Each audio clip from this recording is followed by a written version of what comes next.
right, welcome back to TNF Podcast.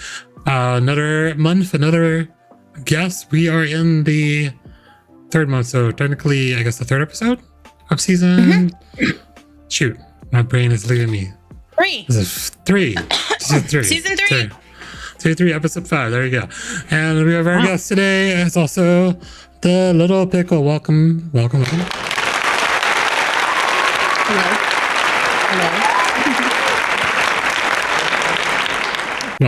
It's our capture studio audience, so of course I will clap on cue. All right, so our topic or our title of this one podcast today is going to be Little Pickle, Pickle Life. It's all about pickle. So if you came here to learn more about pickle, you're in the right place. Let's go. So we kind of start out.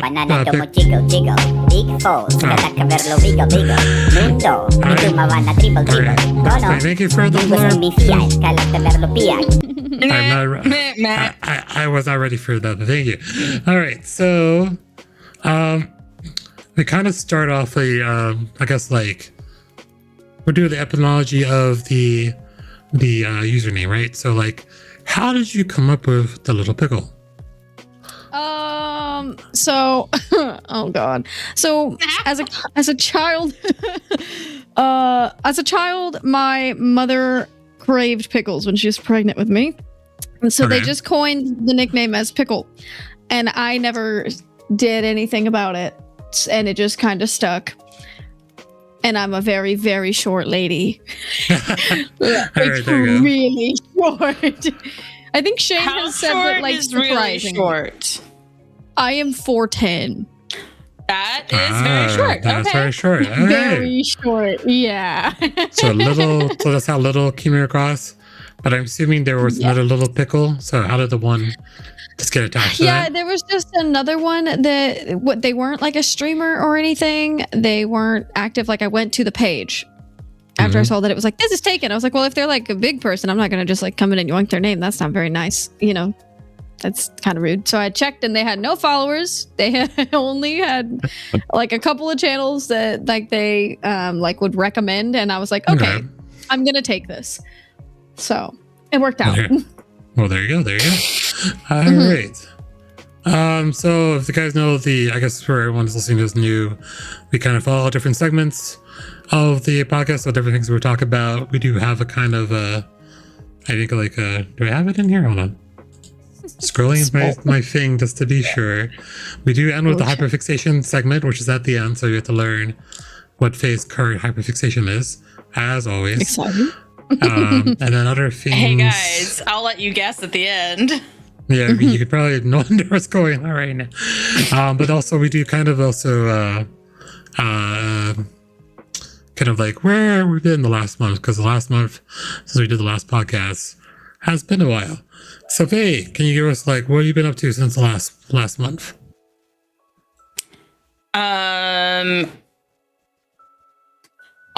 Honestly, not fun. I've been having some medical issues that I'm working on. So it's been kind of a low month, but I'm feeling pretty good today, which is nice. Feeling better than I felt for most of the month.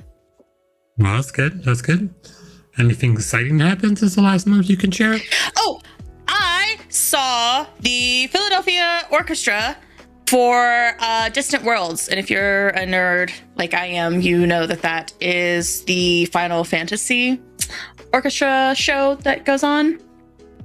So that was really exciting. It was so pretty, and a couple of the original singers from the games actually like flew into Philadelphia to like sing with the orchestra.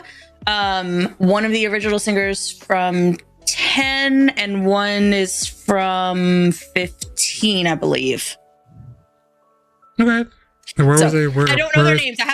I don't know the names of the women off the top of my head. I would have to go look it up again, but their singing was so good. What was the venue, just curiosity?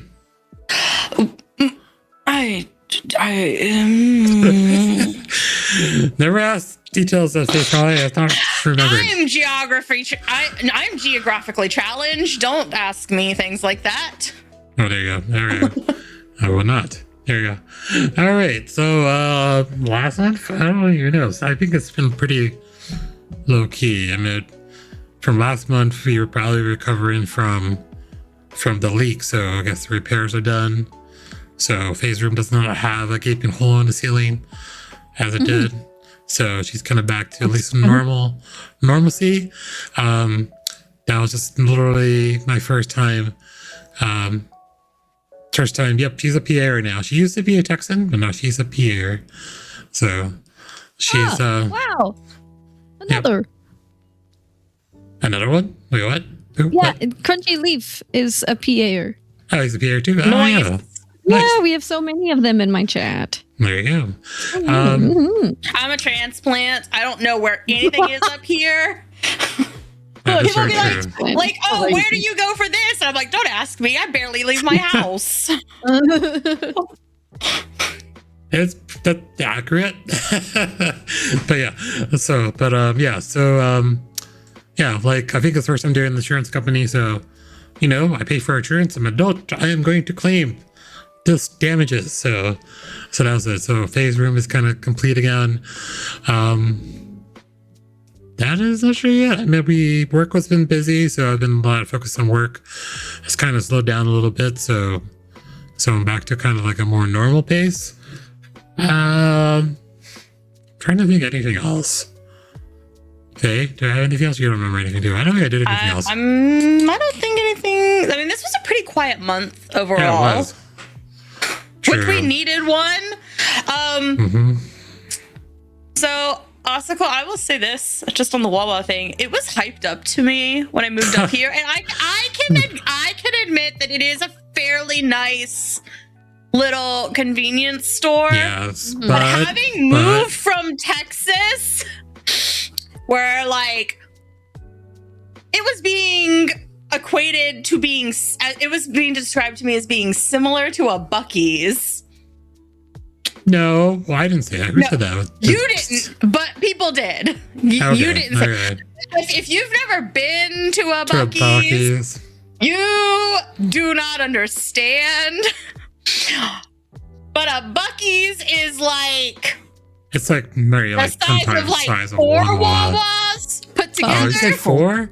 I said 10, but you say 4? Oh no, I'm being realistic. You're being hyperbolic. I know. Yeah. They're big.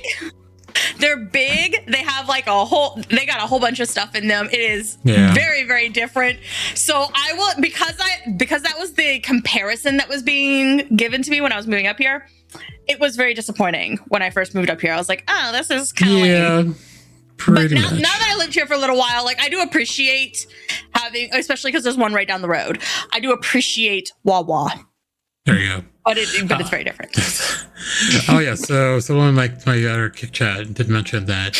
Yes, I did have a court date. So nothing bad, nothing like totally like ridiculous. I got cited for not clearing the snow on our sidewalk, and we are in a town, so that snow is like the main artery of the town. So everyone's responsible to clearing the snow for 24 hours after the storm ended. And Faye and I can both confirm this time it was a ton of snow, and at least 10 inches from the back going to the front where the sidewalk is, where the plow rode over. It compounded to about maybe twice that, so at least 20 inches on top, and try to clear that with a sheet of ice on top, and we only had one shovel between the two of us. No way. Yeah. But the funny thing now is after that, I have 2 shovels, an electric snow shovel, and a gas blower. So I am ready for next year. But overall, I was ready to go to court. I went to court and everything, and the charges got dropped. So I didn't have to pay that. But yeah. What's so funny? I see you laughing over there. Sorry, I read chat. I'm so sorry. Oh, no. Shane! I am so sorry. Oh, Jesus Christ. I can't take these guys anywhere. Oh, there you go. Jesus. There you go. God damn it. Jane, it was. No, it's funny because he said I did say it exactly like that too. Oh, Yeah. I am not proud of my chat. Oh my god. Well, for everyone listening, because if you're listening, you can't see what was repeated. I did say 10 inches from the back. So you can take that as you may. So, and also around to the back too. But yeah. So it's like, but yeah, so that got dismissed. I'm obviously so. very mature. You guys are funny. I'm glad that you won't be anyone but yourself, Shane. My goodness.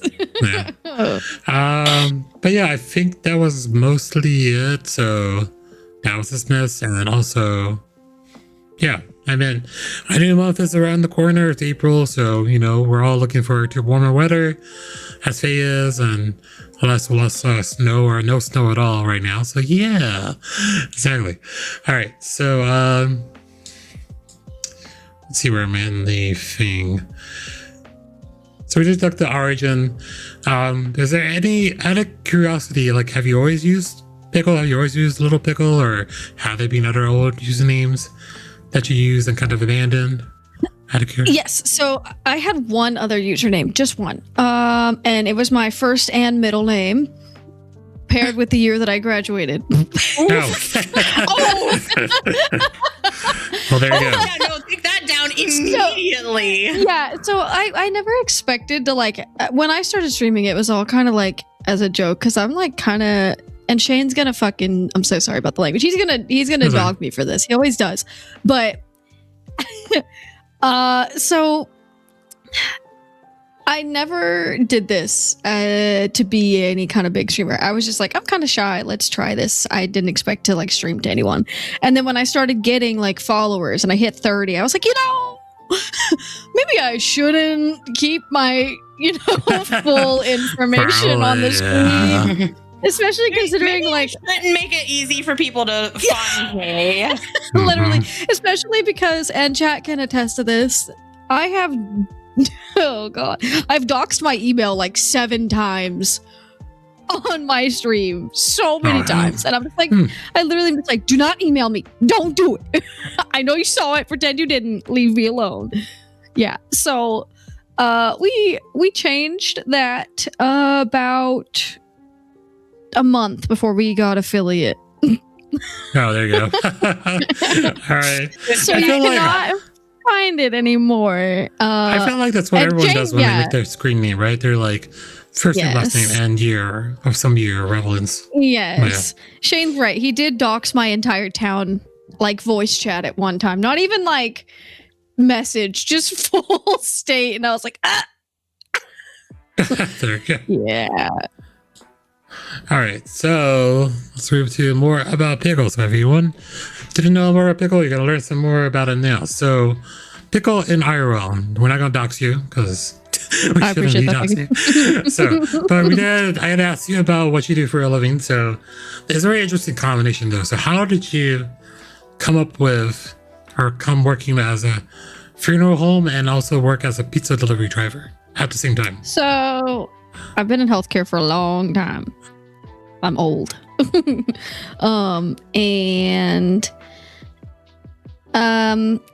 I was working in a doctor's office that was terrible. It was genuinely awful. And I saw the job posting for the funeral home, and I was like, what's the worst thing that could happen? They say no. I hate the job. I already hate this job. It's at least getting me out of here. Whatever. So when you switch jobs, there's a brief period of not hating it. Even if you grow to hate it, you get a reprieve. Yes, exactly. I was like, I will take a month of just hating something less, anything. And so I applied. I went in for an interview. I'm pretty shy. And I go in expecting it to be one person for doing the interview. There's 3. It's 2 brothers and their dad. And I was just like, oh shit, like this is a lot of people. Okay. And then I ended up just sticking around because it's a pretty chill job. I literally, my boss, I hope to God he never sees this. It'll be fine. I play Slay the Spire on the clock, like pretty much daily. That's good job. Yeah. And like, I kind of just chill. I come and go as I please for the most part. Like the hours are good. I make good money for my area. especially for the area that I'm in, because we have quite a few large factories here, and the pay is not great in a lot of places outside of that.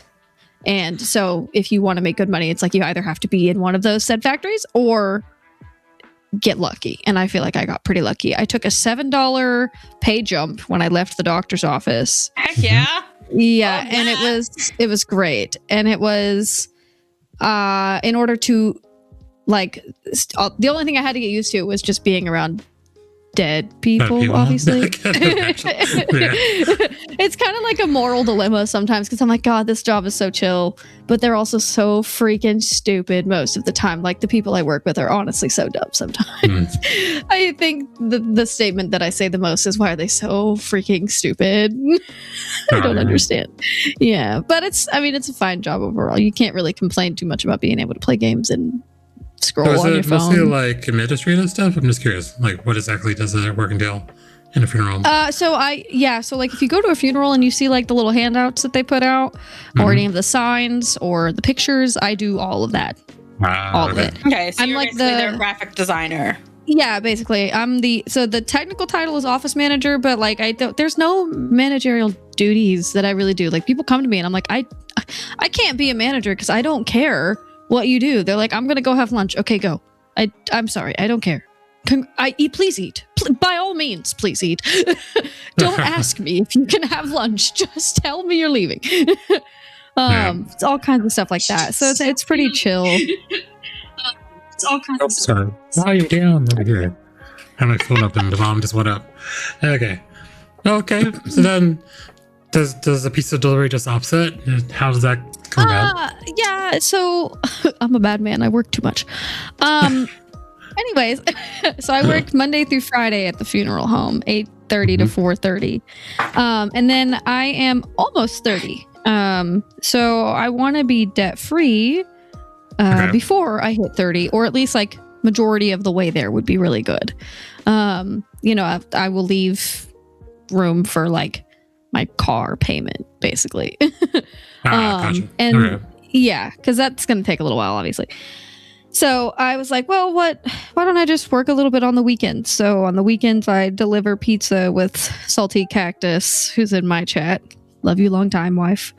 At a local pizza place from like 4:30 to 9. And then on Mondays, I actually serve at that same pizza place. Oh, okay.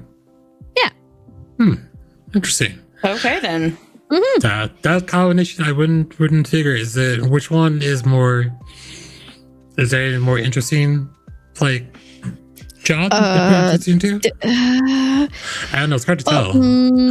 So the job, oh God.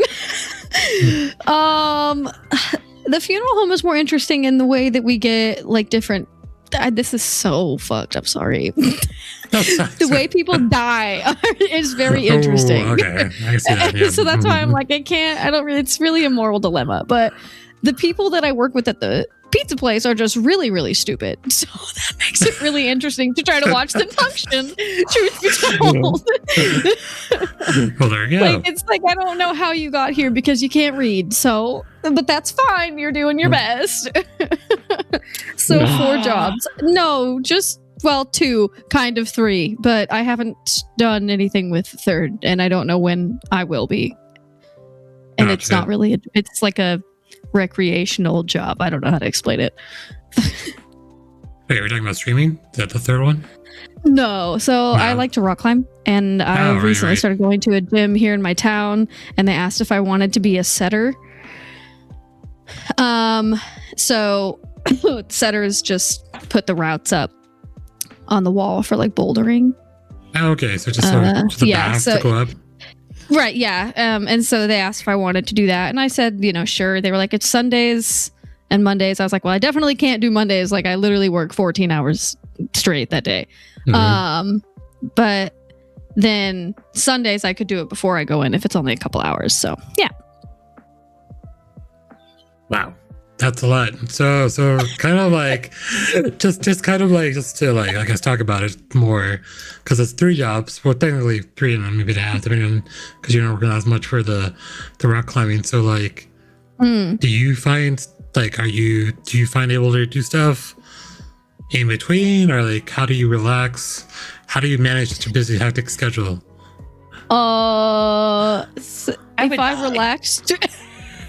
If I relax too much, my anxiety gets high. So I just try not to. Relax. That's a great way to put it, Caleb. No, I have Tuesday through Friday evenings off. So like after 4:30, unless I pick up a shift, which does happen sometimes, not gonna lie, I don't do anything.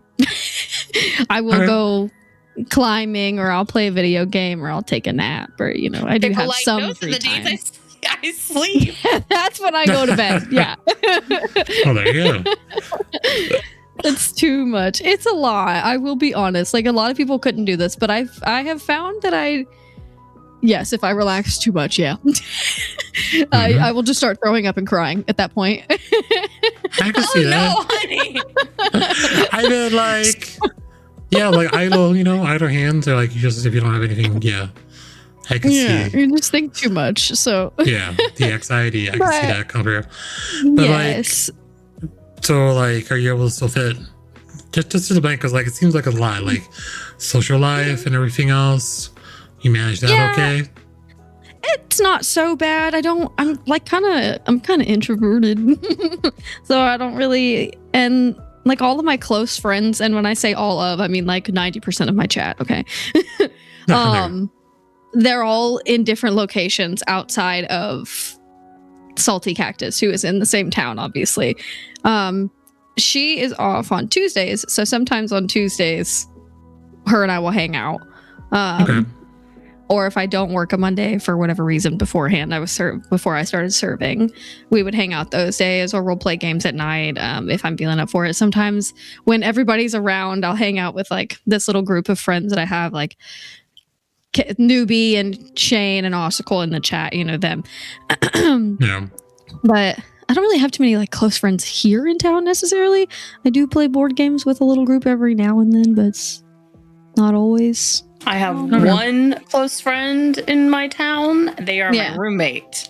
Exactly. So it's like my social life is mostly online, but I'm content. It's me? I'm sorry. Just like over. Okay. All right. So I've learned a lot so far, but like, is there anything like, let's say, they wouldn't guess when they first met you? I mean, like, we learned so much so far. Is there anything like random you can share that we haven't heard yet? Random? Oh, brother. I got a bird. If you read that, follow. There you go, sorry. I've got. Wow, no, you're totally fine. Weird. So I had several birds, but now there's just, I share a bird with my roommate. That's about, I don't know if it's not very, I'm not a very interesting person. I think I won't do that right. Yeah, what kind of bird? Elaborate. His name is Banjo. He's a green cheek conure. He's a precious baby. I used to have a conure. We named him Bandit because the top of his head, from like the beak up, was just black, like a old train robber bandit. Let's see if I can put him on Imgur or something. I have several pictures of the man. Let me see if I can find one that I can share. But he's just a little guy. Yeah. Oh, you can hear him? He's in the living room. Oh, I heard it for a second. Bro is screaming. You're top. Yeah, he can. He does yap a little. Wait, yeah. What kind of bird? Mine mumbled. He never spoke clearly. He always spoke like he was talking to himself under his breath. But he would like self-soothe sometimes. Like if we had company, he got anxious, right? And if you went over near him, he'd be like in his cage on his favorite branch, and he'd just be going, "Bandit bird, a pretty bird." That's that was how he self-soothed. Wait, what kind of bird are we talking about here? I had a conure when I was a kid. Oh, okay. Well, my family did. So, I don't think it was a green cheek. I can't remember what kind. I don't think it was that kind, though, but it was a conure. And they can talk. And then, like, if he was happy, he'd come out of his cage and he'd be on top and he'd be going, kiss, kiss. And that's how he let you know he wanted attention. Oh, see, Banjo, he's something else. I don't really... he at one point in time used to bite pretty bad, and so he would be like, no to himself, and I'm like, stop yelling at yourself. First off, why be nice, okay? But he hasn't done that in a long time. Now he just says like, he'll say like, give me a kiss, and then he'll like make the like sound, and then he'll give a kiss, and then sometimes, very seldomly, but sometimes he'll throw in the word thank you. His most common phrase is come here or come on. Aww. And then he just likes to yap a little bit. Copy link. Okay, perfect. I will drop if I can. Where is it? Here. Boop. I think that'll work. A chicken, if anybody wants to see him. Oh, there you go. Let's see. Click. There's a link in the chat. Oh, look at that. I need to see this. My baby. Nice. A chicken. He is not known to use slurs. Stop lying. What the heck? Nice. That's cool. So pretty. He is a pretty bird. He loves to dance and whistle and beat the shit out of everybody. It's his favorite pastime. Poop on everything. You know, love the baby birdie. Yes. There you go. All right. Yes. Let's see. So I think a lot of time we were talking about like gaming, right? So what is your current gaming obsession? Let's put it that way. Start there. Oh brother. So obviously I'm a busy little lady. So I haven't been playing too many games that like take long time, because I'm just I really like my quiet time. I like to read my poetry and stuff like that. So when I'm feeling up for it, though, I've been playing Slay the Spire like any waking chance I get. I'm not even kidding. Get up in the morning on Saturdays, Slay the Spire. Before I go to bed, Slay the Spire. If I'm not playing it, I'm thinking about it. Like, it's just ingrained. I have a member of my community that has been very similar. It has been all Slay the Spire. It's so good. Yes. So good. If you haven't played it, please freaking play. Oh, wait. It's so good. I've been saying your community, some of your communities play Tarkov, I imagine. I see that now. Yes, and they will harass me about it until the day I die. Oh, really? They want me. Oh, they want to you play. to play Tarkov? Yes, and I won't do it. Wait, you gotta explain me why, because I'm curious. I love the idea of Tarkov. I enjoy watching people play Tarkov. I don't love the stress of Tarkov. However, this is gonna sound so silly. I am considering playing Marathon. Like, what? Evan, That's just like the simple Tarkov version. I know. Yeah. But it's a little different. It's a little pretty. I don't have to think about eating and drinking. I'm just a freaking robot that goes out there and fights. So it's fine. It's a little different, I guess. Yeah, I see. I don't like if I die, I die. But I have to use a gun if avoidable. Okay, Yes. fair. Fair Can't relate to play. that one. So I mostly play horror games. My community got me to play Resident Evil when 7 came out. It was my first Resident Evil game because I don't play action horror. I play puzzle horror. I didn't know you could aim the gun like with the little crosshair thing where you like zoom in and it aims. Yeah. I did it by accident during the second stream. So I did a whole 4 hours without doing it. You were shooting from the hip. Partway through the second one. I was like, no. what is that? Aim down sights. So we don't never take Faye. Yeah, no, they had to tell me, they're like, oh, you didn't know how to aim down sights? I'm like, what does that mean? Yes, so outside of Slay the Spire, I really love Valorant, but I've been okay, a couple years ago I would say Valorant was my favorite game. Okay. For sure. And I would still say it is top 5. The community, pardon my French, fucking sucks. They are terrible. They're so freaking awful. I get into a game I haven't played in like a month and a half. Okay. And then they're like, you're terrible. And I'm like, okay, I've played, let's see, 4 hours in the last month, and you've played 60 hours in the last month, and you're in the same rank. Tell me how bad I am again. Let's make it make sense. That's a good way to get them to shut up. True. Yes. Very true. Yeah. So that, and then they're just all really toxic. There's been a lot of changes that I've seen in the game lately. I haven't played it. I considered trying to jump back in, but again, I really want to rage like while I have 7 whole hours. Being Goral in Valorant is really good. That is a damn lie. The harassment is top tier. Online game is never good. There's so much toxicity out there, I tell you, but yes. It's so bad. Are you still playing Slay the Spire 1 or are you on 2 now? So I stopped as soon as Slay the Spire 2 came out. Slay the Spire 1 was just gone. I haven't thought about it. So I was like, I want to play Starboy. That don't know Slay the Spire, can you do a TLDR on Slay the Spire?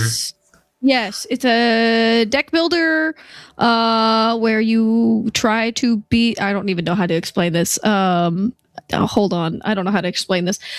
Deck builder. You get little person, you build deck, you fight little enemies. You either win or lose. The end. Okay. If you like deck builders, it's very fun. I don't know if there's anything similar to that necessarily. I don't dreams about it, can't explain it. No, literally. That is the exact epitome of my whole life. Wait, so like if it's a deck builder, like essentially is it the more you play, the more like you get access to cards or such, or how's it work? Yeah, so it's like strategy. Okay, so the user defined tags are strategy, roguelike, deck building. You can unlock more abilities, like card abilities or relics, as you could say, as you progress, and some of those don't unlock until you hit a certain point in the game. So like I'm still at the point where for certain characters I'm unlocking different cards. The interesting part about Slay the Spire 2 is that it's co-op. Slay the Spire 1 was not. So you can play with like up to I think it's up to 4 people. Well, hold on. There's Ironclad, the Silent, the Defect. Mind you, all of these are kind of like slurish names. It's sort of crazy. For example, the Defect is a robot who's broken. The Silent is mute. I'm just like, oh wow, okay. Makes sense. And then there's the Regent and the Necrobinder. So that you might be able to play with up to 5 people. I don't really know, but I've played with 4. It was kind of fun. Okay. It's and you can draw on the map now. They've really updated a lot of the graphics look so different. It's crazy. Starman is my worst character. I'm so trash at him. Necrogal for on life. Yeah, Starman's my favorite. I love him. I love the Regent. So good, so good. Please check out Slay the Spire 2. This is not a sponsor. Gotcha. All right, so kind of more a deep dive into so you kind of listed like a lot of your other category, kind of like cozy games. So like we got Valorant, or Slay the Spire. So what's the appeal of cozy games? And I think Faye would probably comment to you because she is also a cozy gamer on Sundays. Yes. On Sunday mornings is for cozy games. So like these are kind of like, what's the appeal? Maybe go for what are your faves? Kind of what draws them to you? Caleb was right. Very broad games. I do play a very large selection of games. I mean, they're kind of all over the place. But the thing about cozy games is that I just love, okay, I am mildly autistic and I love repetition. So games like Ship Inc., for example, or Lost But Found, I eat that shit up. It's so good. I could just sit there for hours packing, unpacking. It's so great. We should swap Rex at some point because I've played both of those as well. They're so good. But I mean, I think it's just also nice because they don't have a set way of playing them. So like, I think I mentioned when we were chatting about like before, I think I mentioned Stardew Valley. Yeah, I did. So simulation games especially. Like you can play Stardew Valley in so many ways. You can go the completionist route. You can go the interior design, like decoration route. You can go the modded route where you have all these different mods that give you different people or places. You could just farm. I mean, there's so many different ways to play these. She's a monster at selling drugs. They're referring to Schedule 1. Yes. I am. It is it's a little nuts. If I'm sorry to anybody who's ever witnessed me play Schedule 1, it is a shit show. But it's fun. The chaos is good. This is what we live for on my channel, is the chaos. So it's just like I don't know, it's just like the ability to play the games however you want to without any sort of required path to follow per se. That makes sense. Yeah. The mostly simulation type, cozy type. Yeah, I can see that. That makes sense because like the simplicity of repetition also, that you're doing the same thing over and over again, and like eventually like get new items, you expand, you get change it slightly, but yeah. So the games you can like vibe out to and not really have like high level thought processes because everything's kind of routine. Oh, Faye, Faye, question. Did you ever go back to, I know you were modding the color for Stardew Valley way back. What happened there? An update came out to the game and completely changed the way that mods are. I shouldn't say completely. It changed the way that mods were read. So the one that I was working on no longer functioned at all. And I have not taken the time to learn what I need to change to make it work. But I'm probably just going to have to start over. Yes, I remember that because you were just like color gradient and you started the game. Yeah, I have sensitivities with certain colors, and like vanilla Stardew Valley, if I look at it for too long, just their high saturation gives me a killer fucking migraine. Oh god. So I usually have to go and like mute the colors with some sort of like overlay mod. Gotcha. Otherwise I can only play for like 30 minutes before I'm just like, ow, my eyes. That's fair. There's like a little joke that Salty and I have. So I love stickers in person. I've been playing this I bought this game recently called Cozy Stickerville. It's a board game where you put stickers on the board. It's very fun. But she's like, I don't see the appeal of this. Because like, what do you do when you're done? I was like, well, you're intended to play the game twice. And then you've kind of done everything. She's like, I don't get it. Like, why would you want to pay X amount of money for this game? And I was like, for the same reason that we play the same 4 seasons of Stardew Valley on repeat before we start a brand new save. Like, I will play a year of Stardew and then just leave it alone. Oh yeah, like, I don't know what year 3 of Stardew Valley is like. I've never gotten there. We have one friend specifically, shout out G Money. I don't think he's here, but he has only ever played Spring 1 of Stardew Valley.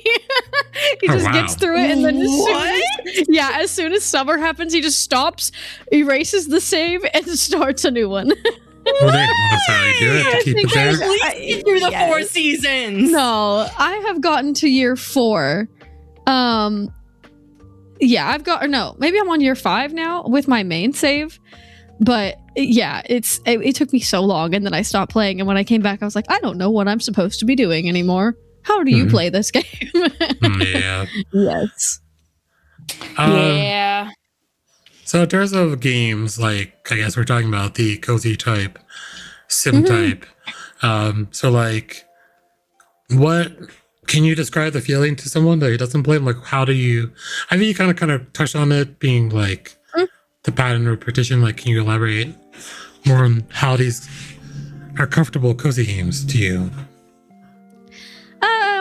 I think it's all kind of how you make it. So like you can choose, like I was saying, the path that you take can be either like that sweaty kind of, I have to do everything all at once right now. Or you can just be like, and today I'm going to build 6 chests and put them in different places in town because I can. And that is it. I will do nothing else. It is less stressful to Pickle as well. Yes, it is. Like, I feel like I get overwhelmed by components of games very easily, which you guys were talking about modding games. I always love that people can do it and that they play them. I am such a vanilla gamer. I don't want any mods. I just want to look at everything as it is, because as soon as there's a mod, I'm like, oh no, what's going on? And it's odd. So nonetheless, though, it's fine. I think it depends on the game though, that like makes True. it like what about the game makes it cozy. So like Stardew Valley, it's the different pathings you can choose to take and like how I'm feeling I can incorporate. If I'm frustrated, I can go to the mines and be like, I'm just gonna beat the who is this? Hello, thank you for the follow. Oh, thank you. Hi. If it's Stardew Valley, I can like go and just beat the shit out of some little slimes in the mines, or Animal Crossing is another game that I love, and I can just plant my little flowers and talk to my little people and have a little good time and cry because they're all cute. Yeah, so it depends on the game specifically. Have you ever played Moonstone Island? I think it's in my wish list. Oh, if it is, just please take the plunge. It's so good. Okay. It's so good. It's also kind of a deck builder, like roguelike, sort of, but it has a lot of Stardew Valley, Minecraft, and Animal Crossing kind of incorporations. Yeah, sort of. So like, it's got the deck where you go and you can play your cards to fight against other little spirits, is what they're called in the game, and then you can collect these spirits in your spirit barn, kind of like you would in like your Animal Crossing town, or even Pokemon. It's a good way to look at it. Then there's crafting that you do. There's the relationship aspect. You can like date the people in the town. There's a lot of decoration, but it's intended to be like, it's not intended to have like long gameplay where like Stardew is sort of never ending. So like if I stop, oh my God, we're being raided. I'm so sorry. Oh heavens. Hello, Perp. Thank you so much for waiting. There you go. No problem. That's fine. I saw a pop-up too. Like, you can't even read it. There you go. Yeah. I saw it at the bottom. I was like, oh my God. Okay. So I don't even know what I was saying now. Oh God. Well, cozy. Like, what it makes it cozy to you. Let's put it that way. Yeah. So for the Moonstone Island, I can decorate my little area however I want to. Like, they have little crafty specific items that are just decorative, and I can go through and be like, I'm gonna make a little place for all of my spirits right here. Every single one of them. And then it's just fun little puzzle piece placement, sort of, almost. Gotcha. Hey, I know you're in the realm of cozy, so what is your cozy game at the moment? Like, what you go to when you need a de-stress?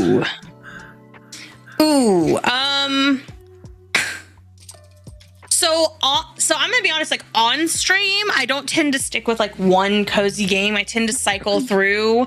One, because I only do it once a week, and two, because I have ADHD and sticking with one thing for too long makes me want to scratch my skin off. Relatable.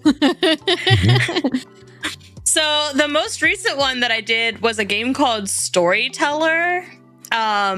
It's basically like they give you a one sentence prompt and then like a list of characters and scenes, and you have to try to make a story that fits the prompt. Okay. It's a little puzzle game. It's interesting. It'll be like, and some of the prompts will have like sub prompts. So it'll be like,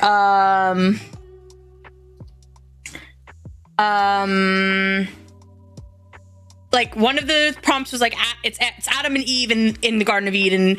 So the prompt was, Adam dies. You got three panels, go. Mm-hmm. And then you might get like a sub prompt of like, Eve dies because of Adam. You've got five panels, go. Yeah, I think I watched you play. It's kind of like the thought process of how would this pan out correctly. Yeah, because what you put in the previous panels will change how the characters act in later panels. So sometimes you're like, okay, like how do I get this character to want to murder the king? So I've never seen anything. So how would that? It's just cozy because it's not like, I don't know. How do you? It's kind of hard to like. It's like you're creating a storybook. Right. So you're just sitting there creating the stories. And it's like some of them are like fairy tales. You've got like the witch, the Snow White character, the prince character. You've got a king, a queen, the knight, things like that. I consider this one to be a cozy game. It's a repetitive kind of thought process when you're playing through it.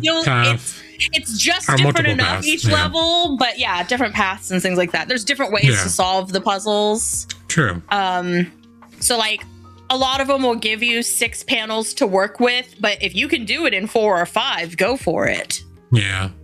So in terms of that, this is kind of going to be like the creative question of this section. Like, if you had a chance to make your own cozy sim game, what is the setting and what's the main loop? Ooh. Oh God. God. It's very interesting because this will be pique your what are your interests are and how will you loop through that so that it'll be replayable over and over again. I think so there's this game called House Flipper, and I love this game so freaking much. Yeah, that's a good game. If I am stressed out, that is the game where I'm like, leave me alone, don't talk to me. We are doing interior design. Like Salty will just pop into my stream and be like, interior design is a passion, and I'm like, yes. So it would probably be something along those lines. It would be like that, but yes, or like I haven't brought it up yet, but I love the game Sticky Business. You make stickers. I've played that one too.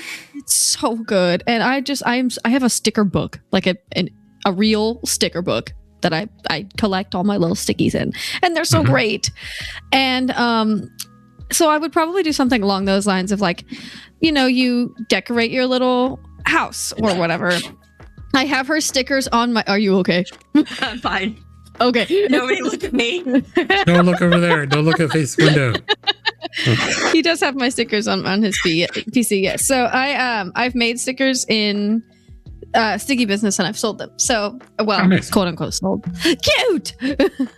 But yeah. So I would probably do something where like you decorate your little houses, and then you can unlock stickers related to those items.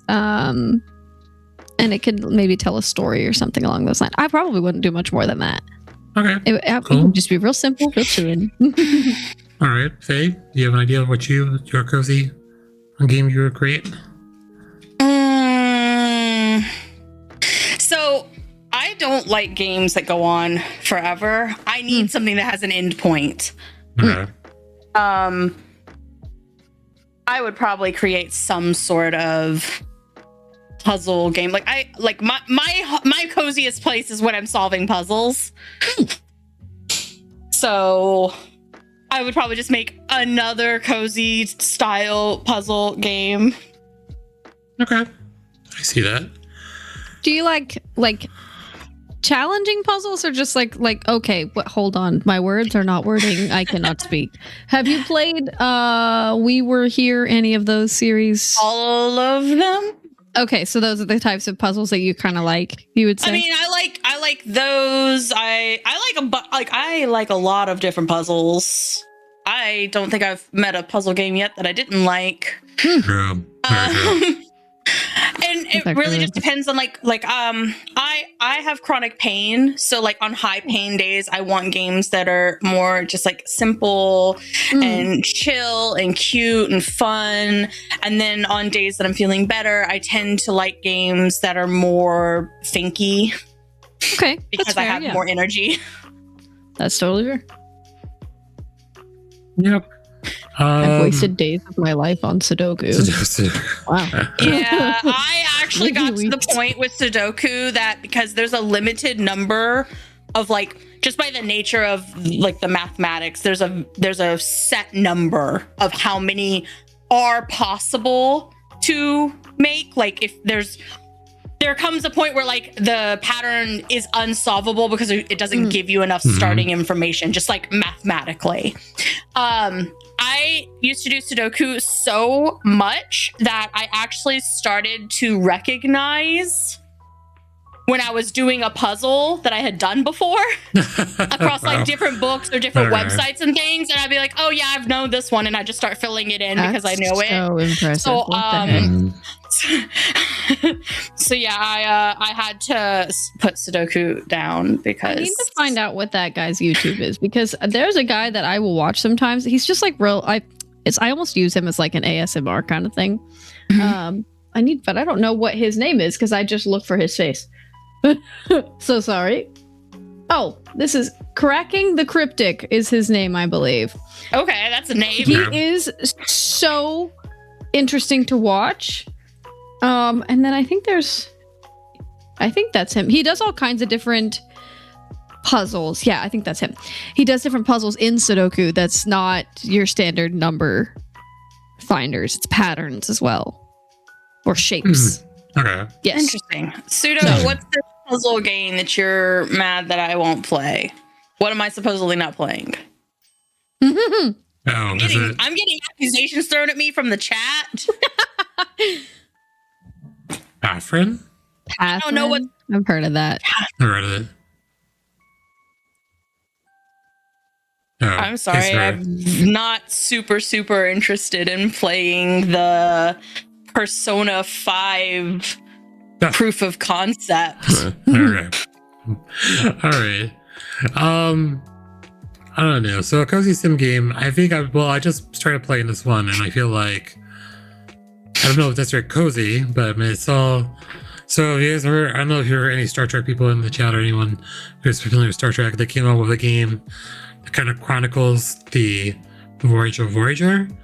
So it's interesting though, because like you're controlling the storyline, so you do stuff or you don't do stuff, or you don't go on that mission that knows something happens to your characters and just avoid entirely, or just go into it. So like I feel like another game, like I would like to go like maybe some of the any other TV series or anything that has this kind of aspect of kind of pathing it out and just seeing what chaos could happen.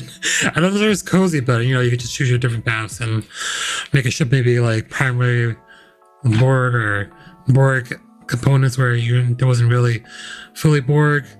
But yeah, kind of like choosing your path, choosing multiple paths, or just testing things out and going. There's so many times I've blown the ship up because I've damaged it to the point where the whole alright, put the morale so low that the community and I was done. So it's very interesting crew management, survival, story-driven game. So something like that, similar, I would think, in that realm.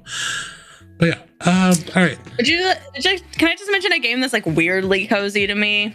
It's anybody who's seen it is going to be like if you see it on Steam, you're going to be like, yeah, no, that's not cozy. But I swear playing it is weirdly cozy. Homicipher. It is a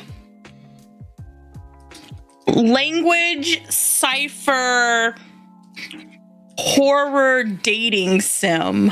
What on earth? It's amazing. Yep, it is amazing. It is so fun. You are dropped into a horrific world. All the monster peoples speak a different language. You're trying to decipher the language as you go through, trying to not die. And as you learn more of the language, you can use that knowledge to basically date some of them. Damn. Yes. It is the weirdest game I've ever played. And it is It amazing. looked like something like that. Salty. The first person I thought of when you said that was Salty Cactus. I was like, this woman would love that. All right. Please check it out. It's great. Yes, Homicipher. Check it out. Tarkov is a cozy game. I can see that too. Tarkov is a cozy game. It's a stressful cozy game. Cozy, but yeah. if you like inherent stress. Yeah, exactly. All right, so we're gonna do the languages, and of course, I'll mention this before Japan section. So Pickle, you brought up a lot of study path of you've studied many languages. So ESL, Spanish, Japan. But yes. So go ahead, start elaborating a little more on that part. Go ahead. Okay. So, let's see. Where do I even start? So I started learning ASL when I was young because my mom worked with kids who didn't speak. He was autistic, like severely, and he was nonverbal, but he would sign to her every now and then, and that was the only way they would communicate. So she was like, I need to learn this. And then she was like, it's important for you guys to learn this. So we learned it. We would use it around the house. It's pretty interesting and pretty fun. And then I kept learning it throughout a little bit of junior high. After I got into high school, I was like, Spanish would be useful because my area specifically has a lot of people from like Mexico. I want to be able to help those people. I hate when like I can't communicate well with people because of a language barrier. It just makes me so angry at myself. It's not their fault. It's my fault. And so I started learning Spanish. I ended up taking 4 years of Spanish in high school and then 2 in college. If I would have stuck with it, I probably would have been fluent by now. I was very, very conversational in Spanish back in, well, I graduated high school in 2015. So around that era, I could hold a conversation incredibly well. And then I stopped practicing. And if you don't use it, you will inherently lose it. It doesn't just stick around. I can read a little bit of it still, but I don't practice it anymore because my focus is Japanese. I've been studying Japanese since... well, studying seriously since like about 2020. I was doing during COVID era, I was practicing ASL again in my backyard with my best friend one of my best friends at the time, who was also my neighbor. So we would go outside, socially distanced, and we would study our sign language. It was perfect. And then around that same time, I was like, I really want to learn this language because I want to move to Japan. I don't want to be here forever. I hate it here.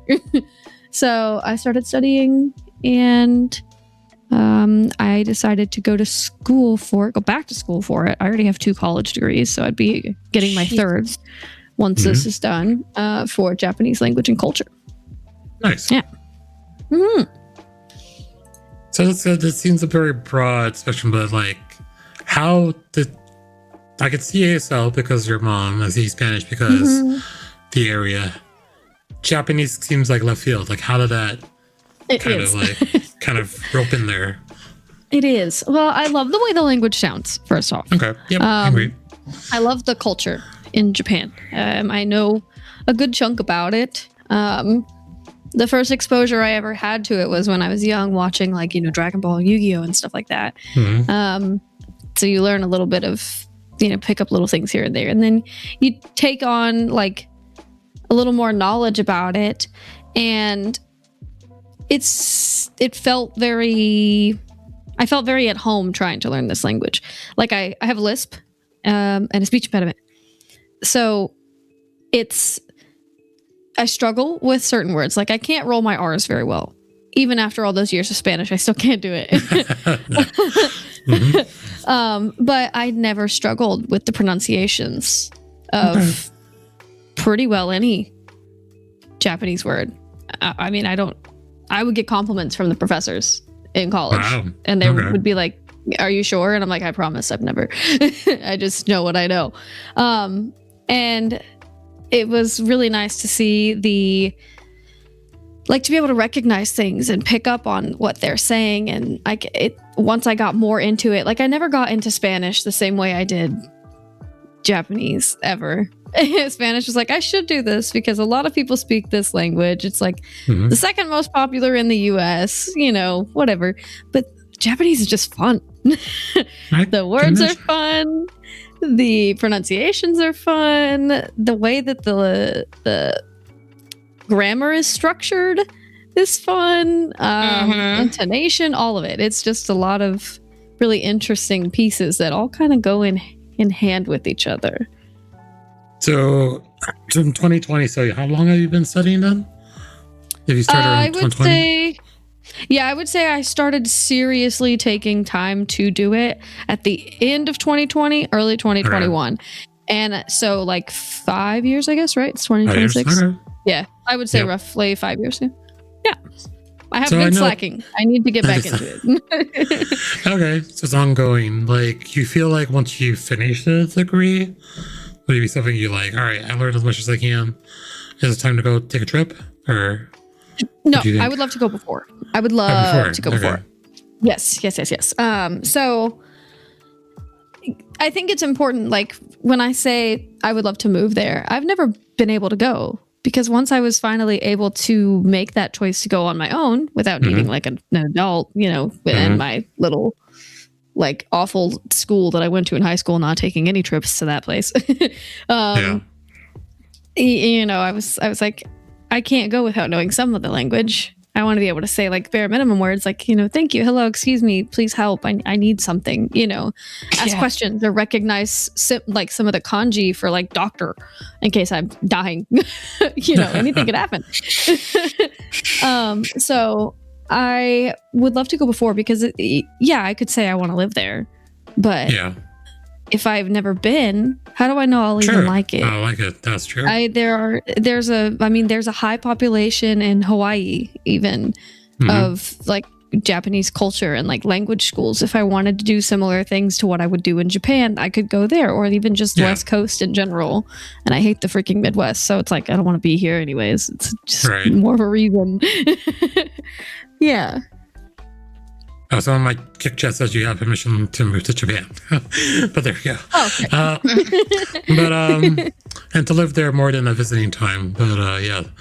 But yeah, that makes sense. Like, have you, I just out of curiosity, because I know Japan has a very good media presence with a lot of different shows. Have you even gotten interested in any of Japan's like programming? I know a lot of people watch Korean dramas per se, but Yes. Sometimes I get shit for this. I'm not gonna lie, because my friends will be like, some of my friends, none of you in the chat. Yes, I am reading your DM right now. I'm so sorry, Salty. Please give me 1 second. She's getting me ice cream, chat. oh, okay. Nice. Okay, anyways, so they'll be like, have you seen blah blah blah, and it's some like American drama, and I'm like, nope, because I almost solely watch like Japanese television if I'm gonna watch something. So I'm like, I'm sorry, I've never seen that very American movie. I apologize. Wait, can you name something you've seen recently? I'm just curious. Recently, yes, Alice in Borderlands, and I would, Okay. it's a 10 out of 10. Please, God, watch it. It's so freaking good, so good. Let's see what others I've watched. So many. Well, and then there's also like an extensive amount of anime. Of course. Standard. That I've like when you're learning it, a lot of people are like, you shouldn't learn Japanese or XYZ language. You could insert pretty much any language from these shows. No, please use them to learn. Practice with them, Especially like, if you can find one that's like an actual slice of life. Yes. Yeah. Those are that's true. actually really good. Yes, Alice in Borderland is so good. What was the K-drama we started based around the war? Snow. No, Is it hold on. Falling? No. Falling to Hold you? on. No, It's got that can't be it. Jisoo from Blackpink in it. Jisoo Oh, I have K-drama. no idea. Hold on. Snowdrop. Yeah, I thought so. Okay, yeah, Snowdrop. Very good okay. K-drama. Very, very good. There you go. Yeah, but there's other Japanese movies and shows that I've watched. There's one, it's actually a documentary or docu-series, I think is what they're technically called. I don't know for sure. About the nuclear power plant bit. Yeah, I know what you're talking about. Yeah. After the earthquake. Yes, right. It's like an earthquake, and then that turned into a Right. tsunami From and- 2011. Mhm. Yeah, I remember that. I have Okay. the name of it somewhere. I just have to pull it up, and I don't even think it's not even an anime, to truth be told. This one is a regular, and it's got like they interviewed the last remaining, like the CEO of the okay. building from when it happened. Yeah. Gotcha. It's on Netflix. Nuclear. You're like Netflix, Japan. nuclear, Japan, The Days. documentary. There we go. The Days. It's called there The you go. Days. So Yes, you- and it's so good. Okay. I would say watch that one if you have any interest in history as well. I want to finish that. Yeah, we should. It was a very good show. Makes sense. Makes sense. Yes. And then there's this one that's called, that's about these little kids that travel on their own. Like they do little errands for their parents to show like Japan's safety and stuff. And Oh, okay. yes, yeah, it's kind of interesting to see if they can do these little tasks. It's something you would not see done here in the States ever. Well, I think I saw that Yeah. show that the kid just traveled. I think I saw that one. Okay, interesting. So like if you're talking about Japan, there's like certain areas of Japan where it's either very, very populated or very, very rural. Did you have a preference of where would you want to visit to go to experience? Because like assuming culture Yeah. of a big city compared to like a rural town would be very different. Yes. So I have a couple.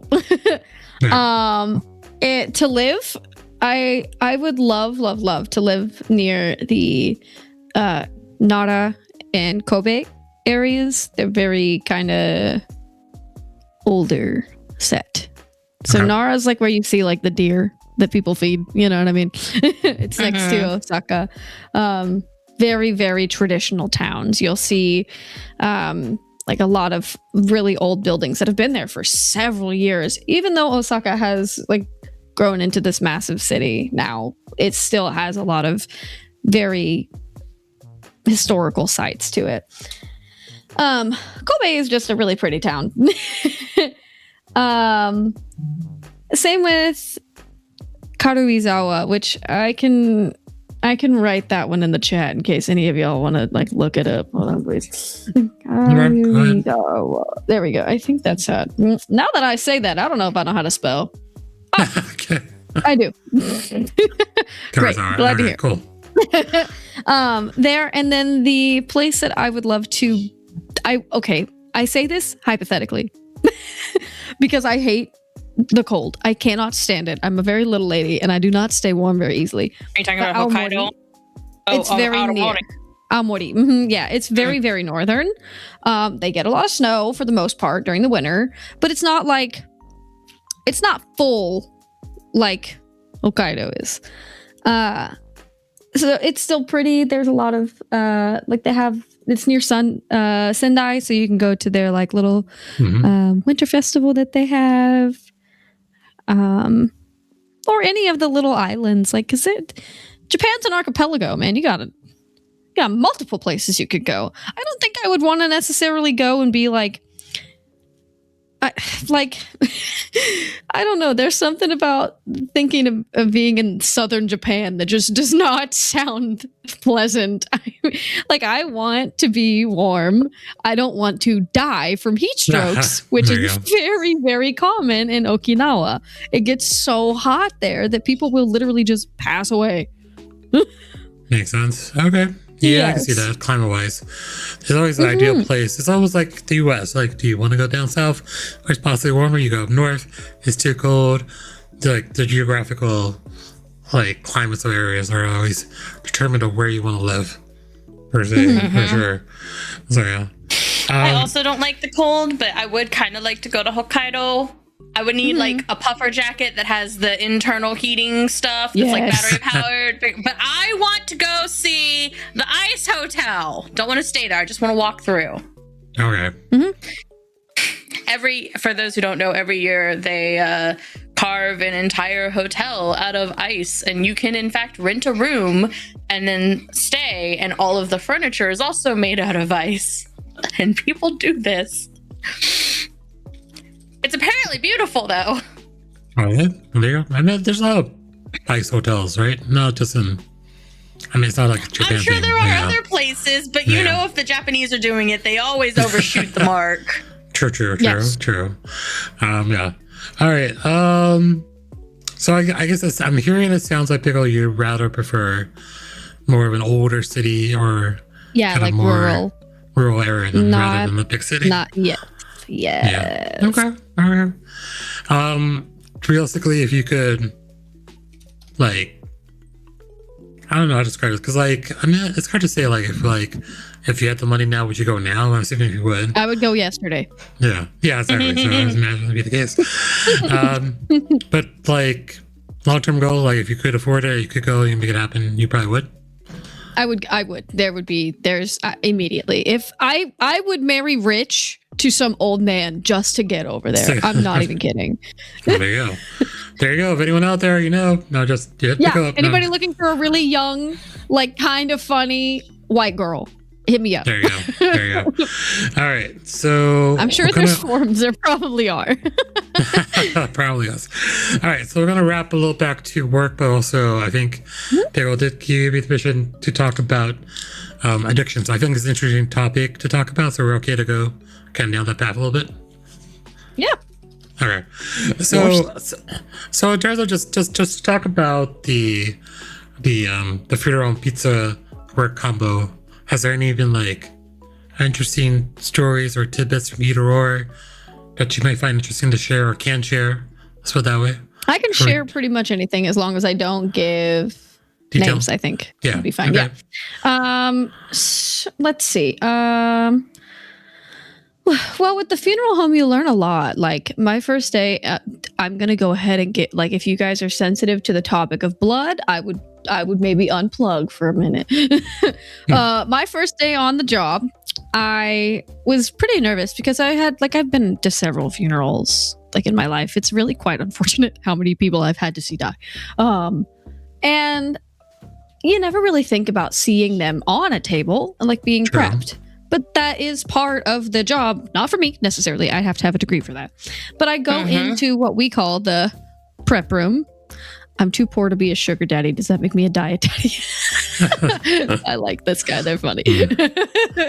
But so... Oh no, that ego is going to just swell. God damn it. There you go. No, because that's one of mine. Yeah. That's so funny. So I walk in and the first thing I see is just this man with his chest cavity just exposed. And I was like, and I didn't like expect it. I didn't know what to expect going back there. I knew there would be people, waiting to be dressed and whatever. But I just never expected to see into a man's ribs. Now, I've seen, since being there for 4 years, I've seen drastically worse.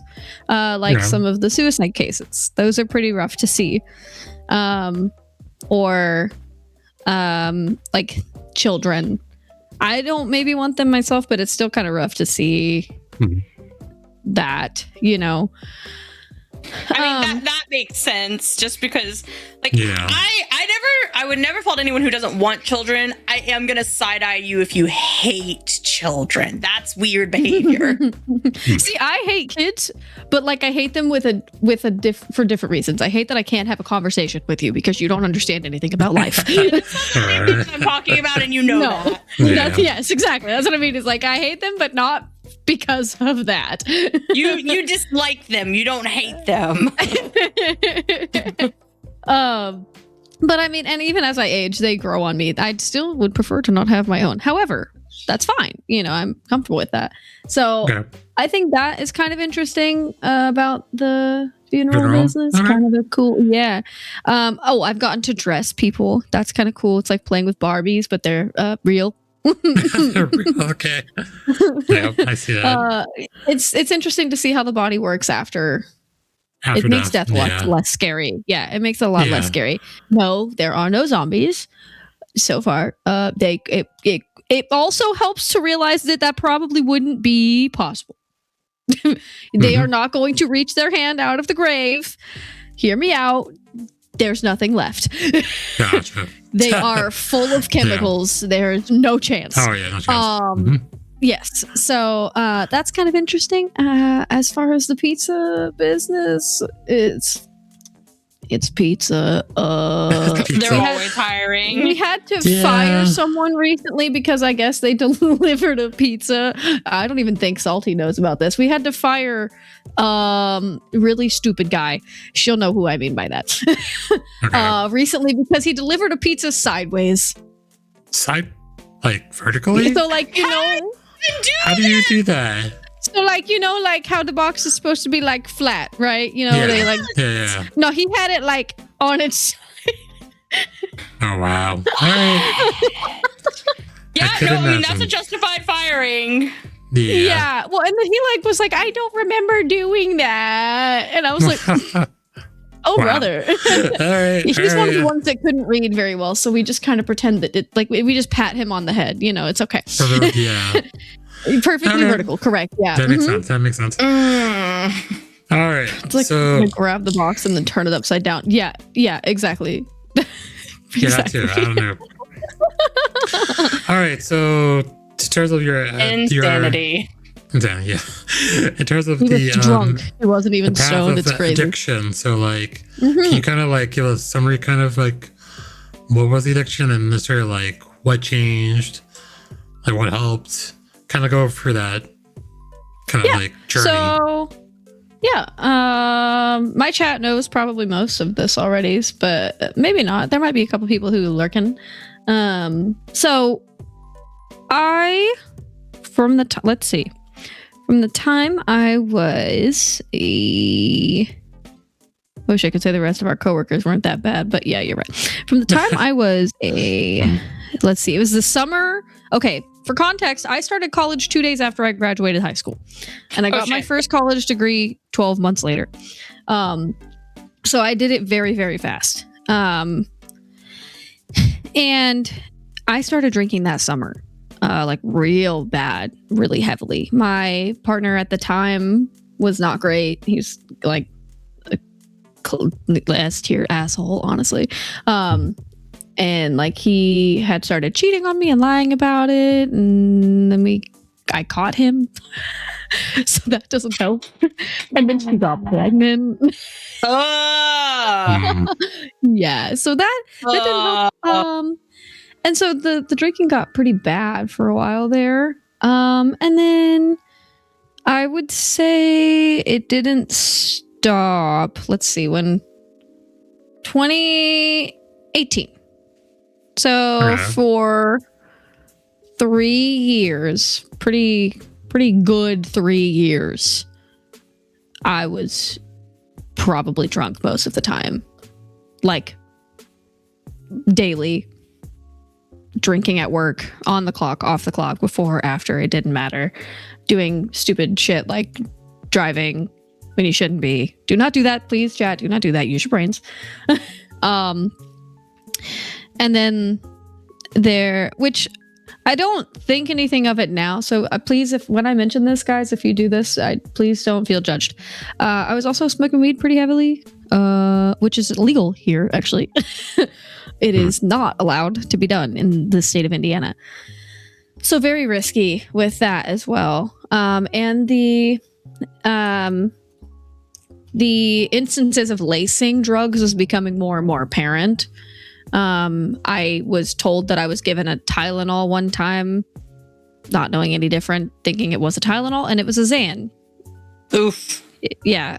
So then that kind of became a problem. My friends and I would drink fucking Robitussin just for fun. Oh, fuck. Yeah. So it was pretty rough, but when I moved to the town that I'm in now, because I don't live in my hometown, and I haven't for almost a decade, actually. It's been almost 8 years. Yeah. Very close to a decade. So not robo tripping. Yeah, not great. When I moved here, it got worse by like a lot. Because I had no one in this town. I knew one person. It was one of my closest friends, but she was in nursing school at the time, so she had like literally no time to hang out at all, because nursing school is really, for anybody who doesn't know, it's very tasking. It's very challenging. You have a lot of homework. And even though she graduated valedictorian, she was struggling. I'd never seen her struggle with anything educational. So, we didn't hang out much. I didn't really have any friends. I had started working at the Panera Bread, which was fine. And I made one friend who was really great, very nice.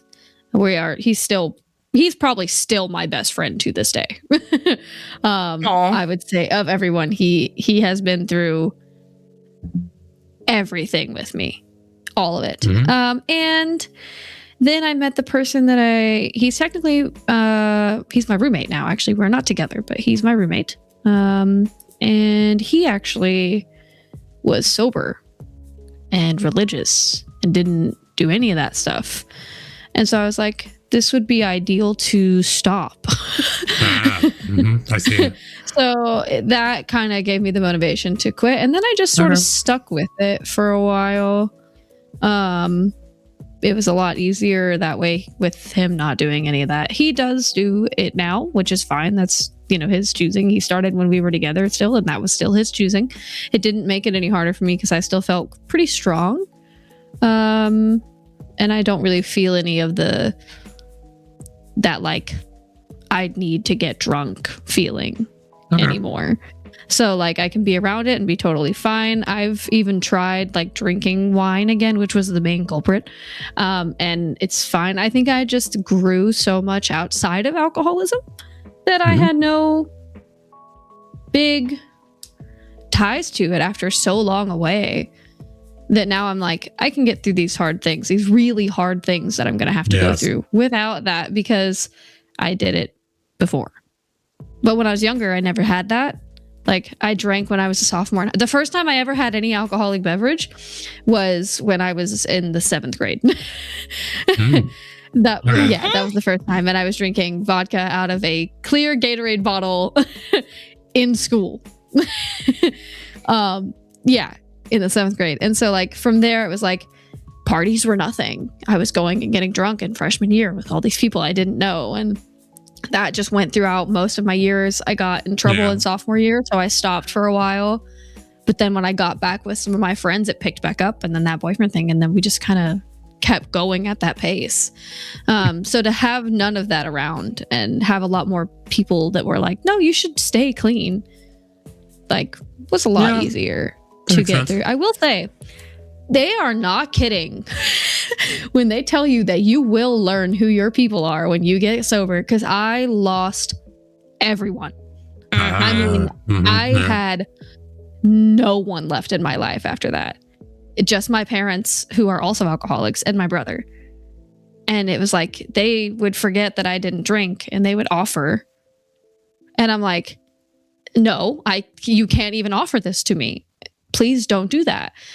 Or like I would go back to my hometown and they would be like, oh my God, how are you doing? Let's go and have a drink. And I'd have to be like, sorry, I am sober. Like, I'm not sorry that I'm sober, but I'm sorry that we can't hang out in that regard because that's like how you have fun. I can't have fun that way now. And then they'd be like, oh, no problem. Yeah, we can still get together. And then I would never hear from them. I would reach out, but I would never hear. So it's very, very lonely and isolating. But I was really glad to have like my best friend, Mark, who please buy his book if you like poetry. He's great. He's awesome. And then at the time, my partner, who was, again, very, very helpful with that. That makes sense. It's kind of like environmental factors played a role in. Thank you, Sultan. There's a link. There's books. Right. Love and curses and good at book names and live again. Yeah. All right. He actually has a 4th one, but it's no longer out, and he will not talk anything about it. So. Okay. Yes. So was this kind of like the choice because like the environmental factors play a role, and you just like you were around people that didn't need to partake, and that kind of like gave you the option to not have to? Yeah, Or- so being around like well, his name's Jordan, Garfunkel in the chat if he's here. I don't know if he is, but being with him and his friends that were all very sober, and a lot of them very religious at the time, made it a lot easier because I was like, oh, I don't feel any pressures to do this. And since I had lost everyone from back home, it was also not a problem at all. I only struggled with being asked when I would go to like family functions where they were drinking, or if I ran into like, I've had several classmates from my high school senior year die, or several once really good friends overdose and pass away. So like we would go there and they'd be like, oh, let's have a beer in honor. And I'm like, nope, gotta go. So that kind of makes it like a little easier, I would say.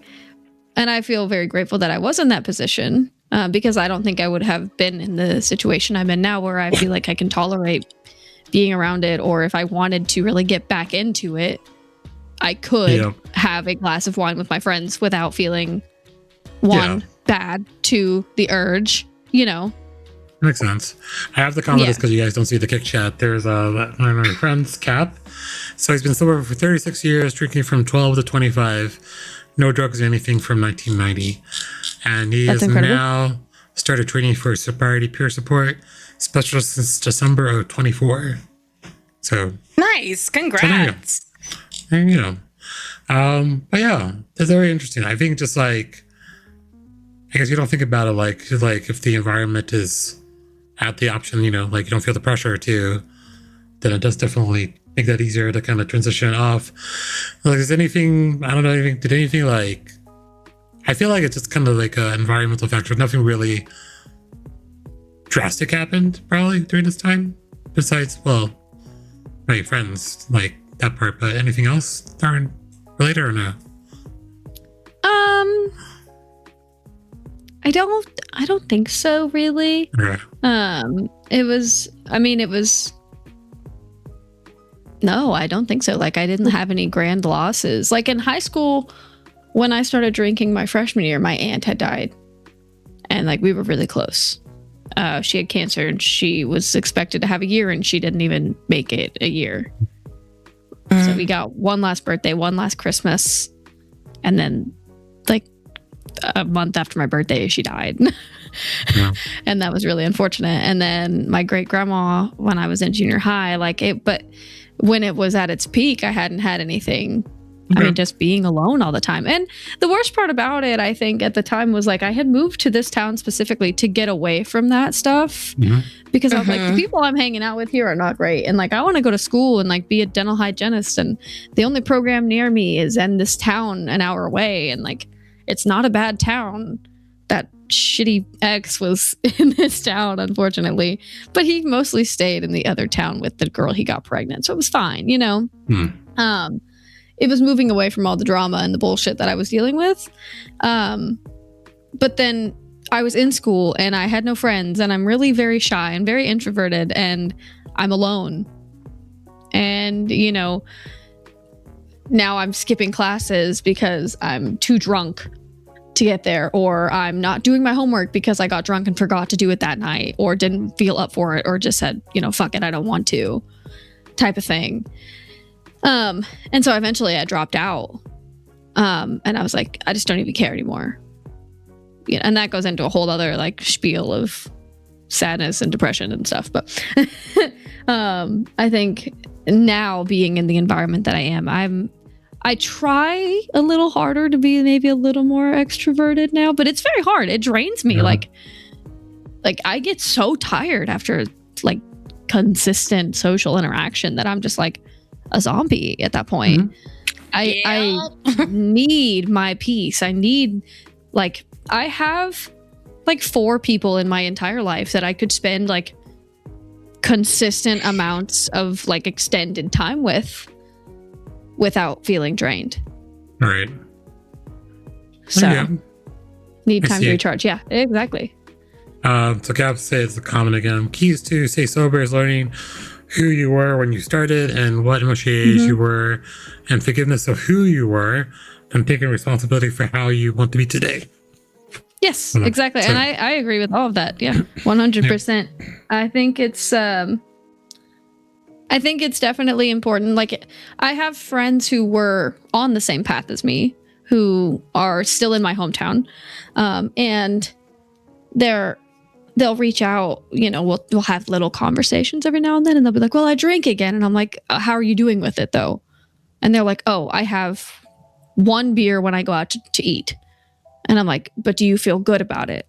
Do you feel comfortable with it? Like, it is a lot of taking responsibility of what was going on when that was happening, how you want to handle it, how you want to change, and then being responsible and strong enough to keep that change at the forefront of your mind. Mm-hmm. That would make sense. Because Sense. I don't ever want to get back to the point where I was. I mean, I was drinking 1 to 2 bottles of wine by myself a night at 100 pounds. That's not good. Yep. All right. Well, thank you for sharing. I think it's interesting just to see the journey that you've taken. It's like, but in talking about stuff like today, like I feel like you have a lot going on. So like, there really isn't much downtime, I would imagine, or like environmental influences like at this point, right? Like, right, yeah. Like we sell beer at the pizza place, but I don't like beer. It tastes like piss water. I'm sorry if you like beer. Get your panties in a bunch. It's piss water. It stinks. It smells like a fucking lake. People who like beer, it's just Stockholm syndrome. Every single time someone tries to get me to drink beer, they tell me it's an acquired taste. That's what Stockholm syndrome is. Yes, exactly. An acquired taste of being imprisoned into something that tastes like shit. You're right. My bad. There you go. But then again, I know a lot of people that say the same thing about wine. So it's like, it's funny because it's like we all have our one thing where we're like, this isn't as bad, you know? Here's the thing. I wouldn't say that about anyone who says that they've always liked beer. They are not experiencing Stockholm syndrome. They genuinely like it. Yes. If someone just does not like wine, that's fine. I have wines that I like. I have wines that I think are also ass, and I won't drink them. What I don't understand, and I need someone to like sit down and have this conversation with me, explain the mentality here. You tried it tasted awful. You tried it again, it tasted awful. Why did you keep trying it in order to get the acquired taste? Exactly. Yes. That's what confuses me. Why did you do that to yourself? Exactly. Yes. Right. It's like telling a lesbian they just haven't found the right man. Yes.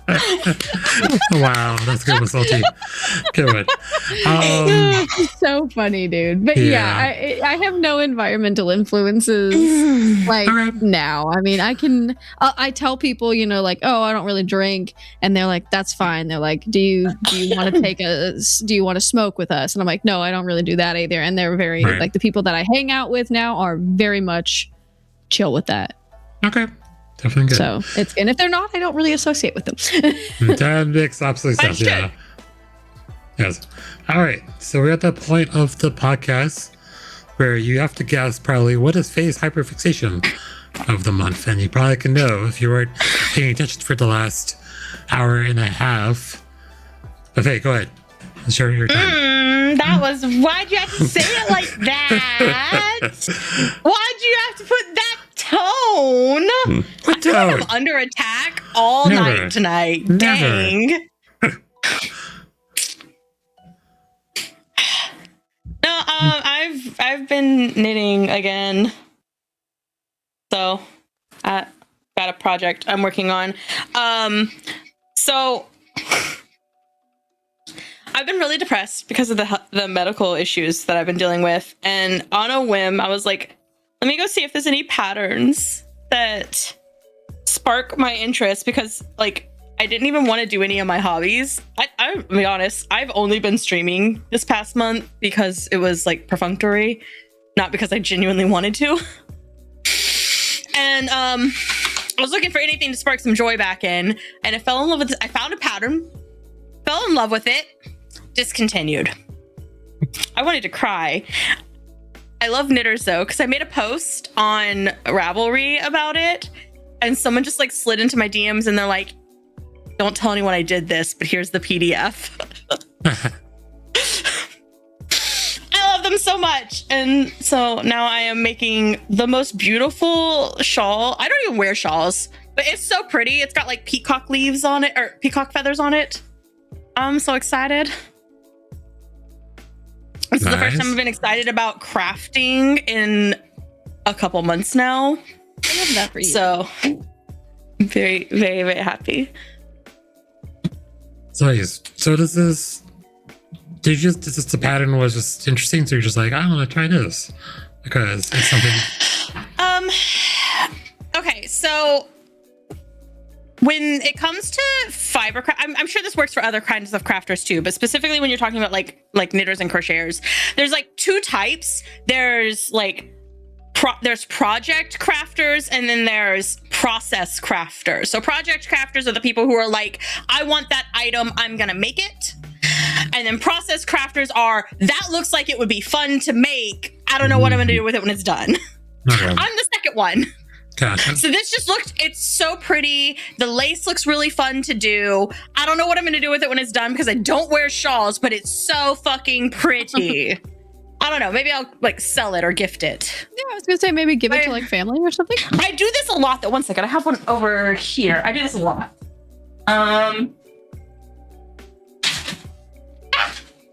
Can I get this? There's like 700 beads on this thing. Oh wow, that's impressive. I don't wear shawls, so it's just been sitting over in the corner because I don't know what to do with it now that it's done. Oh, I have some people probably would be I'll appreciate buy that. it from you from my grandma. There you go. She loves the fuck out of shawls. I'm so serious. I'm There you so go, serious. there you She go. loves shawls. She wears them. Okay, for context, my grandma. Chat has probably seen pictures of my grandma. She's cute as fuck. But she's this little Pentecostal lady. Okay, and she's like 4'10", and she got a little limp. That's But she where you loves get to it wear from. it. Yes, it's so. Well, the thing is, oh my god, the height thing. Oh heavens! Oh, it's like rage bait. Yeah, yeah. Sorry, I didn't mean Straight I'm so shot sorry. fired. No, it's okay. So it's just like oh, I appreciate it. No, it's fine. It's just like it doesn't make any sense. Literally, I have my grandfather, both of them, like on my mom's side, are 6 foot. My uncle and my aunt on my mother's side were 5'11" and 6 foot. My uncle on my mother's platonic side, like her half brother, 6 foot. My great grandpa on my father's side, 6'2", and then there's just like these short ass women. Just like, why am I getting selected for this? This natural selection is awful. I am there so you go. tired of this. Now it's like I genuinely am wish not we could Brian switch Pickens. heights. I You would could do have- anything. You to could just have be my average. 5'4", and then See, I'll I don't take even- your I would take I would- 5 foot. I'm not even. I'm so dead Five- serious right now. I would take 2 inches. Anything. I wish we could switch because I am exactly average, and that's the worst for me because I am deathly afraid of heights. Like it is pathological, the level of fear of heights that I have. But I'm at exactly the right height where people don't want to help me get things. Their response is get a step stool. And like Ty doesn't do this because Ty has seen me try to get on a step stool and I get on the first step and I start shaking like a leaf. Yep. I can't. I still have to press against the walls to go down the He stairs. wants to be closer to Stairs the ground. terrify me. I genuinely am so afraid of heights. I was afraid of growing too tall. This is a genuine fear that I had as a child. I'm so sorry. I shouldn't laugh, but it is quite. I love that because I was always like, please God, let me grow. And I'm not even religious. I'm praying to this deity that I don't believe exists, and I'm just gonna be like, if you're there, show me, give me a little bit more. Mhm. I would take 2 inches, said no woman ever. Yes, I am the first one. I would do anything. Oh my God. Because like, no, it's like I'm small. I'm short. I'm also like thin. So I just am walking around like, okay, chat, I don't have my camera on. My chat has seen me. You guys probably Faye might have. She might have I've popped seen in. you. Yeah. Di, you have not. I am a rectangle not. with legs and arms. Think SpongeBob SquarePants. All right, gotcha. Okay, that is what I am. I'm small and short and just this little creature that should not be. Okay, it's so unfortunate. Oh Well, there you God, go. dressing myself is terrible. It's either like everything's Ooh. too big, or everything's too fucking small. I don't get like a nice in between. Is there, what section? I'm just curious now. What's the clothing store? I have to ask this question because I'm really curious. You're allowed to ask. Okay. So for shoes, I will always shop in the children's section because it's cheaper. I can get the same shoe that my mother can for half off. Get wrecked. There you go. And then, so not the red salty. Oh shoot. But then, yeah, and the shoes light up exactly. So, but I typically will shop in the junior section, so the teen section. I hate going to Kohl's, but they're the only place that I've really found that has like an actual teen section that doesn't. Okay, how do I explain this? That's not like childish, I guess you could say. Yeah, that makes sense. That makes sense. I don't want like ponies on my t-shirts, right? Right. I was talking to Salty the other day. I was like, how can I be an alt baddie when I'm just a cutie patootie? And she was like, I don't know, pierce everything and wear only black. And I was like, I'm already wearing only black, like majority of the time. So I asked Mark and he's like, you have to show more skin. And I'm like, how can I do that when nothing fits me right? Do I just start shopping in the kids section and wearing everything as a crop top? Because that's my options. I mean, there's always the third option, scissors. Yes, but then I'd have to stitch them, and I can't sew. No, you said alt. You said alt. Stitching is optional.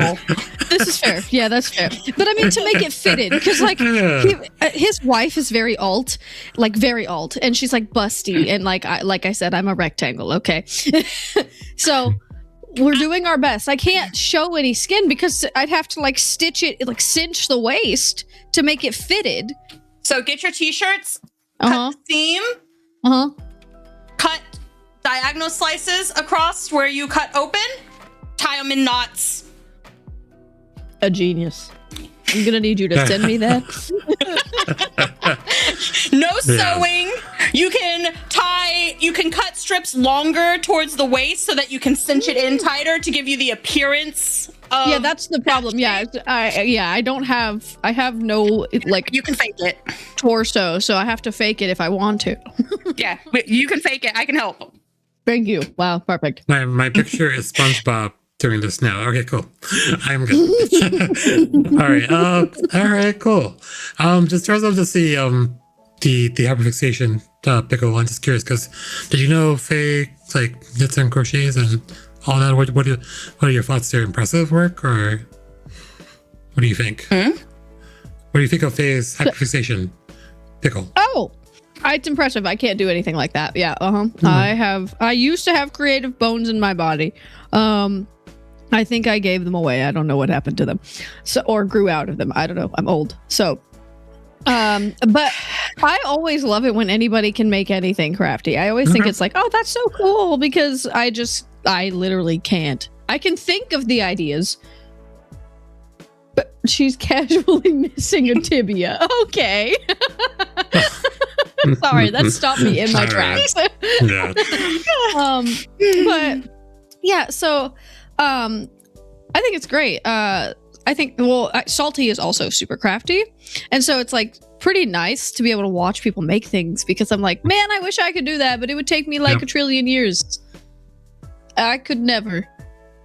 You give me a book with some stickers and like I got you there, but there you go. It's not the same as making it. It's the outlet for sure. Okay, this is a section I was trying to remember, and I remember I put it near the end. So we're gonna do kind of like a little quick fire. So just, I mean, whatever comes to your mind first, whatever comes to you to that. So like for you, Pickle, what are you most looking forward to right now? Right now? Oh god. Could be game, goal, life. Game, goal, life. I want to move out of this fuck ass state. Okay, there you go. I hate Indiana. That's a mood. Yeah. That's a mood. Yes. All right. Okay. Give us one cozy game everyone should try. Faye, go first. I already said Homicipher. Okay, another one. You can argue with the audience, it's cozy, but I already gave a game wreck. All right, fine. Pickle, what's your go-to? let's see. My go-to cozy game, probably Moonstone Island right now. Yeah, I would recommend everybody try it. If you want a little bit of chaos, Supermarket Sim. Because it just gets overwhelming so fast. Apparently, if you play Grocery Store Simulator, don't they have a forklift? Yeah, there's a forklift. I had to confirm. Sorry. Slay the Spire 2 is a cozy game, but I think I ranted and raved enough about that. So gotcha. All right, cool. Appreciate it. All right, so like if you're okay, so I guess what language or topic you would dive into next? Like, let's say if you something new you wanted to learn, what would you put your mind to? Oh, I would love to learn Korean. Okay. Or I would love to learn how to draw. Neither of which will happen. I can almost guarantee it. Well, there you go. I briefly looked into learning Korean, and then I tried to. So I used to be a server, and I worked at a Japanese restaurant for 7 years. Dang. And so several of my coworkers were Japanese or Korean. One of the girls that I was fairly close with, her name was Jie. I decided to just look into Korean the next day, one night, and the next day I came in and I'm like, GA, please explain, because I don't understand. And there's the vowels of Korean are so weird, because apparently and aw are three different vowels. I can't hear the difference. She's like, well, you said it perfectly, and I'm like, cool, but what the fuck did I do? How am I supposed to be able to hear this is what I don't get. So I decided that because I cannot hear the difference literally at all, those sounded exactly the same to me. Maybe this isn't the language I should be learning. Because I love the way it sounds, though. It just sounds so like dainty and also hearty at the exact same time. I understand exactly what you mean, and I agree. But I'm just realizing that when I'm watching the K-dramas, there are probably a lot of different sounds that I am just not noticing. That they just all sound the same to me. Oh, yeah, that's true. Yeah. If you can't, probably. Oh, shit. Okay. Yeah. So, by all means, please try to learn it, but just remember I said 3 different sounds apparently. So I like, based from the Korean like dramas or television shows that I have watched, I've picked up on like quite a few like random ass words. And like I was watching Physical 100, which if you haven't watched and you like fitness, please do. Very good show. But I was like, I was listening to them and I walked away and I was like, oh, they're counting. I was like, okay, I'm figuring out too much. God. Well, there you go. All right. Then the last thing for you, Pickle. Anything let's say for anyone one thing you would wish people understand about recovery from addiction? Ooh. It is not linear. No addiction is linear, whether it be eating disorders, self-harm, drugs, alcohol. I mean, any of it. It is not linear. No form of healing is. So you might be on a steady, stable path for years, and then you might have a drop, and that's okay. Or you might have a really big spike where you're like, nope, I'm going to get out of this lifestyle entirely. I'm going to be the one to cut everyone off. And that's okay too. But it's not going to be linear. You're never going to be in the exact same position as you were 3-4 days before. Good words, good advice. All right, so I know, Pickle, we talked and you haven't been streaming in a while. Do you think you're going to make a comeback anytime soon? Well, I stream like probably once a week, I think, at this point. But I'm just so busy and I really value in the last year, I've really been good about valuing myself and trying to, and like my needs and wants. And I think it's hard to do a lot of that and also share myself with the community. Not because I don't love you guys. Hear me out. But I just work so much right now. So I enjoy my Makes sense. Once a week, maybe twice a week short streams. They're like an hour and a half. It's like a nice time to catch in with like everybody and yap a little, talk about the stupid shit that I deal with on a daily basis because like I'm surrounded by idiots mostly. And then But I did stream Timber back in September, and I do think back. I do not hate you. Oh my goodness. I think back to that a lot, and it was fun. But I was really, really worn out, and it made me realize like I am not cut out for being full time if I'm doing anything else. If I was just doing streaming, I think I could do it and I think I would enjoy it. But doing that alongside anything else is just a lot of people time, and I am not a people person. Makes sense. So definitely anyone listening, following, it's the little pickle underscores with 1 at the end. So make sure to catch her on Twitch. Faye, when are you gonna be next? Coming up next? Tomorrow. Wham. Yes. Well, I'll be live tomorrow night. We're going to be attempting, full asterisks here, to continue Silent Hill F. I was having some issues with the game. I did like 2 hours of troubleshooting last night. It's definitely a game issue, not a PC issue. It's very poorly optimized. And it's just like wrecking my PC. But I think with some help, we have found a very janky workaround to at least make it streamable. It still has some stutters, but it's not slide showing anymore. So we might be able to finish the game. I'm just going to put this out there now. If I'm not able to do that tomorrow, I'm going to have to shelf it because it just means that the game is too unstable. Makes sense. Yep, makes sense. So be it tomorrow there. And if you guys would know, I use Tarkov, so we'll be back on Tarkov on Sunday morning. So that'll be really funny. All right. Thank you again. Thank you, Pickle. Thank you, Faye. Thank you, Pickle. Bye.